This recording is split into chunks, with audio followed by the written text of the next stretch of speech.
RCF en Drôme et en Ardèche avec Vincent Guigon.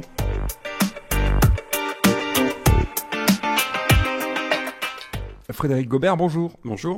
Alors vous êtes enseignant, auteur de romans jeunesse, mais aussi et surtout de cette tétralogie pour laquelle vous étiez déjà venu dans nos studios, tétralogie consacrée au système éducatif français que vous avez repositionné face aux enjeux de notre contemporanité, face à l'ère du ludique, face aux perversions idéologiques, au cyberlibéralisme et au néopédagogisme. Et le dernier volet est paru il y a peu, c'était fin 2017, mai 68, le mythe à 50 ans. Frédéric, pourquoi un mythe ? Alors pourquoi un mythe ? En fait, un mythe, on peut le définir simplement comme une construction qui permet de structurer l'imaginaire collectif. Et c'est le cas de mai 68 qui structure notre imaginaire depuis 50 ans de manière évolutive et différente suivant les gens, mais souvent de manière caricaturale et idéologique en fait. C'est-à-dire, alors quand on pense à mai 68, c'était génial, on a eu beaucoup d'acquis sociaux, c'était un tournant. C'est une vision un peu caricaturale au sens où il y a les antis qui pensent que depuis c'est le laisser-aller, pour faire simple, et puis les pros qui pensent que depuis c'est la liberté. Voilà. La réalité est différente parce que la liberté n'est pas en fait due à mai 68. Si on pense par exemple aux évolutions pédagogiques, elles étaient déjà dans les cartons de Perfit dès 67 notamment, et en 68 avant le mois de mai par exemple. Et au niveau des acquis, certes il y a eu des acquis, mais il y a eu surtout un ajustement au monde néolibéral qui était en train de se mettre en place. Et c'est pas tout à fait ce qu'on peut peut-être appeler un acquis. On a tendance pour certains à le diaboliser ou à l'idéaliser. La vérité est plutôt grise, c'est ni tout noir ni tout blanc. C'est pas tout à fait ça. Comme bien souvent. Alors, vous dites dans votre ouvrage que le vrai changement, c'est pas finalement mai 68, c'est 3 ans plus tard, 1971, puisque c'est là où on s'est mis au diapason de ce que vous appelez l'hypermodernité mondialisée. Alors en 1971, c'est plutôt une date charnière, non pas qu'il y aurait un avant et un après différent, mais c'est qu'avant, il y avait le capitalisme qu'on peut appeler gaulliste, qui était un certain capitalisme jusqu'à la fin des années 60. Et à partir du début des années 70, s'est mis en place un capitalisme néolibéral beaucoup plus mondialisé, qui entretenait d'autres rapports avec le capital et les salariés. Et c'est surtout à partir de 71 que le côté débridé du néolibéralisme a commencé à se mettre en place doucement. Et puis progressivement avec Thatcher, Reagan, et puis au niveau mondialisé dans les années 80. Mais en fait, mai 68 est une sous-date dans ce paradigme-là. Donc mai 68, en termes éducatifs, finalement, ça n'a pas révolutionné grand-chose. En réalité, tout était dans les cartons avant mai 68. Il suffit de voir ce qui s'est passé le 22 mars 68, quand des responsables institutionnels tenaient des propos qui étaient ceux que tenaient les 68ards 2 mois plus tard, par exemple. Et la réforme envisagée par Perfit dès 67, qui contenait l'essentiel des points mis en place entre 68 et 72, par exemple. Alors, cet ouvrage a pour sous-titre « La politique éducative française depuis la Révolution ». Quand on le parcourt, on s'aperçoit que vous faites, vous le faites de façon non chronologique. Vous partez en fait d'aujourd'hui pour revenir jusqu'en 1791. Pourquoi avoir choisi ce modus ? Alors en fait, pour moi comme pour les lecteurs, je pense que c'est un moyen de rentrer dedans, un petit peu comme dans le film. Voilà, il y a un film qui s'appelle Memento. On part de la fin et puis progressivement, morceau par morceau, on remonte et c'est un suspense haletant. Voilà, et bien c'est un petit peu la même chose là. On part d'aujourd'hui et on essaie de comprendre pourquoi on en est là aujourd'hui. Donc on remonte de quelques années, donc on trouve quelques causes et puis on se dit mais pourquoi aussi ? Et donc on remonte comme ça pendant 200 ans pour comprendre petit à petit comment les choses se sont mises en place et donc c'est une sorte d'enquête policière si on veut. Et finalement, entre 1791 et 2018, quel est le constat ? Il y a des choses qui étaient déjà là en 1791 ? Alors en fait le constat, moi que j'ai déjà, il n'y a pas eu de parti pris quand j'ai écrit ce livre, je ne me suis pas dit voilà j'ai un but, c'est de prouver telle chose coûte que coûte. Non, mon but c'était de découvrir. Et j'ai découvert beaucoup de choses, plein notamment au niveau d'anecdotes que j'aurais malheureusement pas le temps de citer, mais qui sont vraiment très intéressantes et très surprenantes, et même amusantes. Vous allez bien pouvoir nous en citer une. Oui, allez, j'en citerai une tout à l'heure.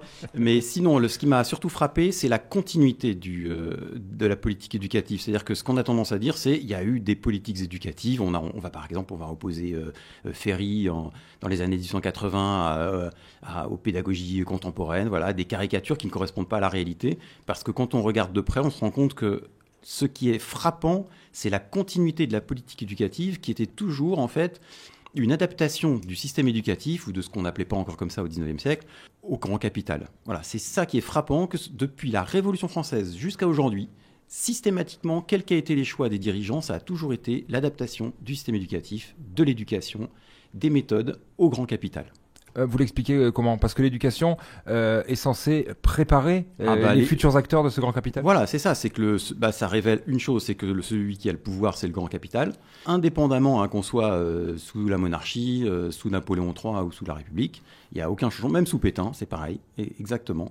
Ça veut dire déjà, c'est le grand capital qui a le pouvoir. Et le pouvoir donc d'adapter le système éducatif, les demandes pour son propre besoin, quels que soient les aléas et les effets collatéraux négatifs pour le peuple ou pour les ouvriers ou pour qui on veut. Un système éducatif que pourtant de l'extérieur, il y a toujours, moi en tout cas depuis que je le connais, depuis presque 40 ans, il y a toujours des réformes, on remet toujours tout en question et finalement ça a toujours été comme ça. Alors ça n'a pas toujours été comme ça, c'est-à-dire que cette multiplication des réformes, c'est quand même depuis une 50aine d'années à peu près. Avant, il y avait des réformes, mais à ce point, et là, ces dernières années, c'est de mal en pis, c'est-à-dire qu'on fait une réforme, on en fait une autre, et pour donner une anecdote aux auditeurs, puisqu'on met en place le nouveau brevet cette année, je peux vous le révéler, étant au collège, on nous donne encore aujourd'hui même des directives pour le brevet là qui ne sont pas encore finalisées. C'est-à-dire qu'on est censé préparer nos élèves cette année, et en fait, on donne des directives nouvelles là qui tombent pour préparer nos élèves à quelque chose qui va avoir lieu dans 1 mois et demi. Donc, parce que les réformes sont tellement précipitées qu'on ne nous donne pas les outils pour les préparer. Et du coup, tout est en catastrophe. Mais ça fait déjà pas mal d'années que c'est le cas. Et du coup, après, on viendra dire que ces réformes n'ont pas été efficientes. Autant, il faudrait quand même bien les préparer pour voir si elles peuvent être efficientes. Oui, et puis on peut mettre en cause, du coup, les enseignants, alors qu'ils n'y sont pour rien, puisque eux-mêmes subissent, en fait, comme les élèves, comme les parents. Cette précipitation, je l'ai étudié dans l'un des autres ouvrages, fait partie du système pour mettre les gens dans une situation. Beaucoup de salariés vivent ça dans leurs entreprises d'ailleurs, c'est pas spécifique à l'éducation nationale. C'est-à-dire qu'on nous met dans une situation telle que de toute façon on sait pas exactement où on va, ce qu'on nous demande, pourquoi on nous le demande, et du coup ça nous met sous pression, ça nous rend fébriles, et du coup on est un peu plus vulnérable, et c'est aussi un des aspects managériaux du monde actuel. Aujourd'hui, on s'aperçoit que les étudiants occupent les facultés, il y a une grogne sociale ambiante dans le pays. Est-ce que ça, c'est un effet anniversaire, un petit peu inconscient, ou est-ce qu'encore une fois, ça va pousser à des nouvelles réformes qu'on n'aura pas le temps de mettre en place ? Bon, moi je ne suis pas devin, donc à votre voilà. avis. Ce qui est certain, c'est que ce qui se passe en ce moment est lié à des réformes, à des projets de réforme du gouvernement, donc indépendamment de l'année. D'autre part, il y a aussi l'effet 2018, certainement, c'est dans toutes les têtes, et notamment la tête de ceux qui manifestent, de ceux qui organisent les manifestations et qui pour un bon nombre, espèrent que ces mobilisations pourront donner lieu à quelque chose qui permettra des avancées, en fait, alors que ça s'appelle un nouveau mai 68 ou autre chose, en tout cas que ça donnera lieu du coup à une victoire. Alors, comment on peut sortir de ce mythe que vous dénoncez et puis de cette mise au diapason du système éducatif par rapport au grand capital ? Est-ce qu'il y a des solutions ? Est-ce qu'il y a des perspectives, des exemples qui ont fonctionné ? Alors ça, c'est une question compliquée parce que malheureusement, je ne suis pas très optimiste en fait, puisque ceux qui dictent la loi éducative, c'est essentiellement le grand capital. Si on regarde de près, on peut ne pas le voir du tout. Mais si on le regarde avec une distance vraiment historique assez importante, on se rend compte que... Celle que vous avez prise pour cet ouvrage. Exactement. Et du coup, on se rend compte que pour changer les choses, moi, j'avoue que je ne suis pas du parti de ceux qui pensent que en allant dans la direction des pédagogies dites nouvelles, type Montessori, Freinet, on va changer les choses, parce que les pédagogies Montessori, Freinet qui sont vantées actuellement ne sont pas en fait du Freinet et de Montessori, c'est du Montessori, du Freinet perverti, qui n'a plus grand-chose à voir avec Montessori et Freinet. Par exemple, les écoles Montessori sont pour l'essentiel des écoles privées payantes accessibles uniquement à la grande bourgeoisie. Freinet, c'est pareil. Ce qui était très loin de leurs idéaux. Exactement. Donc on est complètement dans la perversion. Et donc tous ceux qui pensent que en quittant l'État, par exemple, j'ai entendu quelqu'un d'un parti qui vantait le fait de faire des expérimentations qui s'éloignent de l'État en faisant en sorte que tout le monde participe, etc. Bon, le problème, c'est que ça s'apparente beaucoup à ce que les libertariens vantent. Et ceux qui ont le pouvoir aujourd'hui ce ne sont pas ceux qui expérimentent dans leur coin, c'est les libertariens, s'il devait y avoir une évolution de ce type. Et donc le cyberlibertarisme, dont parle Éric Sadin par exemple, c'est un libertarisme terrible en fait. C'est la destruction complète de l'État pour mettre même la loi comme un objet du marché. C'est ça la réalité. Donc aller dans cette direction en croyant aller vers la liberté, en fait c'est faire le lit du libertarisme qui est un néolibéralisme, mais pire encore. Donc pour sortir de cette situation, j'aurais tendance à plutôt encourager un renforcement de l'État, mais un renforcement de l'État au service du peuple, c'est-à-dire au service de l'éducation par exemple, de la lutte contre la dette, de la dette des pays du tiers-monde, de la dette tout court, de tous les pays, des États. Et c'est plutôt cette direction-là que j'envisage. Aborder l'économie différemment pour qu'on puisse ainsi préparer des salariés à être différents et du coup les préparer différemment grâce au système éducatif. Voilà. On sait, enfin en tout cas les auditeurs qui ont pu écouter les précédentes interviews, que vous attachez beaucoup d'importance aux recherches et à tout le travail que vous faites autour de cet ouvrage. Vous avez mis combien de temps pour écrire celui-ci ? Il me semble que c'est encore plus fourni que les précédents. Vous avez peut-être mis un peu plus longtemps. En fait, j'ai écrit les 4 d'un coup en quelques mois, sous une pression intérieure très forte. Un besoin. Et voilà, un besoin impérieux. Et ensuite, je les ai revus un par un pour les publier. Et ce dernier, je suis revenu dessus et je l'ai complété de manière assez importante avant sa publication pour que ce soit facile à lire, fluide, mais en même temps solide. On pourra apprécier, comme toujours, toutes les références que vous mettez en bibliographie, ce qui permet aussi de se nourrir après et d'approfondir certains concepts si on n'a pas saisi l'interprétation que vous en faites ou autre. Dites-moi, en tant qu'enseignant, je vous pose la question à chaque fois quand vous intervenez pour ces ouvrages, vous n'êtes pas désabusé, vous avez encore de l'espoir par rapport à votre quotidien, vous essayez à votre niveau de mettre en place certaines choses ? J'entretiens la flamme, quoi. Et pour l'entretenir, je trouve des méthodes dont je ne vais pas forcément parler maintenant parce qu'elles sont propres à mon parcours, à qui je suis, d'où je viens. Et donc, je travaille à conserver une flamme, notamment devant les élèves, pour être avec eux avec plaisir et qu'eux-mêmes trouvent du plaisir dans ce qu'ils font, tout en ne cessant pas d'être exigeants. Donc, c'est une sorte d'équilibre. Vous restez passionné pour rester passionnant. Voilà, on pourrait résumer ça comme ça, mais j'y travaille, quoi. Vous avez fait lire cet ouvrage, les autres aussi, mais celui-ci à certains de vos collègues, vous avez eu des retours ? Les quelques retours que je peux avoir, c'est que ce serait par celui-là qu'il faudrait commencer, parce que c'est le plus historique des 4, et c'est celui qui plante le décor général. Voilà, dans lequel se situent les 3 autres. Donc on peut le prendre à rebours aussi et commencer par le 4, le 3, Exactement. le 2, le 1. On peut les lire aussi indépendamment, ces ouvrages, on n'est pas forcé d'avoir lu les autres pour... Non, d'ailleurs l'école flottante par exemple, qui est le 3e, va être traduit en italien. Et voilà, ils ont choisi de traduire celui-là plutôt que d'autres. On peut le lire séparément. Alors, vous êtes édité chez l'Harmattan. Est-ce qu'il y a d'autres projets pour la suite ? Est-ce que l'éditeur vous dit, allez, encore un petit ? Alors non, pour l'éducation, je crois que là, j'ai dit ce que j'avais à dire. Moi, je suis allé au bout de ce que j'avais besoin d'écrire. Pour les autres projets, j'ai envoyé d'autres textes à différents éditeurs. Donc, on verra. Le roman jeunesse, vous continuez aussi ?